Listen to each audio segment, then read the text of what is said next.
This video is to describe a prototype do-it-yourself at-home ventilator using only components that you could find in the common household. I certainly hope that no one ever has to build this contraption. I hope that anyone that needs help can find a legitimately designed ventilator from an established medical facility or a hospital. But nonetheless, this video is intended to promote creative ideas into how to build one if you had to at home, and just perhaps a fun science project if you're bored. So at the bottom right, we have a human lung being simulated by a rubber condom. There was nothing else available on board at the time. The main source of power is a standard home handheld vacuum cleaner, which has been converted into a blower by simply taping off all the exhaust vents. So all the air inlet comes in the inlet, and then one of the vents is left open and attached to a manifold that we can then work off of. In this case, it's a standard paper towel tube roll. So the air gets blowed out of the vacuum exhaust, pushed into the patient's lung with breathable air, and then as the patient needs to exhale, they can do so by blowing out this exhaust vent, which is opened periodically by an up and down valve, which you'll see in a bit. So this wine bottle serves two important features. It's a pressure relation module as well as a pressure relief valve. If you go to my how to build video here, you'll see a lot of details behind that. Here's the on-off valve mechanism. It's a simple funnel.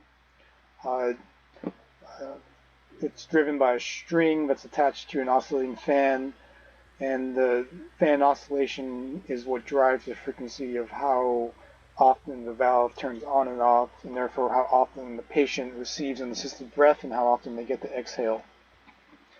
The vacuum will never be able to overpressure the patient's lung or make it explode because of the safety relief valve mechanism inside of the wine bottle. Any excess pressure or airflow will be diverted harmlessly as bubbles in the bottle, going out into the room air.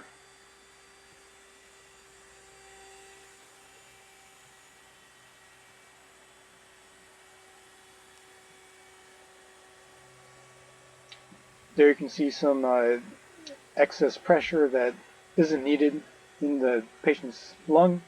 It's being diverted as harmless bubbles. Here's a simple Y manifold you can build out of tape and a second paper towel tube roll. The box is just used as a way to make sure the wine bottle doesn't spill over. And this aluminum boat chair is similarly just used as a frame to hold this hose upright, so you can create an inline on-off valve mechanism. So here I'm adjusting the pressure. You can prescribe a higher pressure that you want to deliver into the patient's lung simply by pushing the overpressure tube deeper into the water, causing the air pressure piping system to increase. So here you can see we're actually delivering a bit more pressure. We can back off of it if need be. Not sure what's a bit choppy there. So I'm not a pulmonologist, but in doing some research, by pure coincidence, the amount of pressure required to fill a patient's lung via ventilator happens to line up with the water head pressure that you get from the standard height of most containers you would get at home. For example, a wine bottle. It could have been a milk jug. It could have been any container. The size, the width of the container doesn't matter. What matters is the height.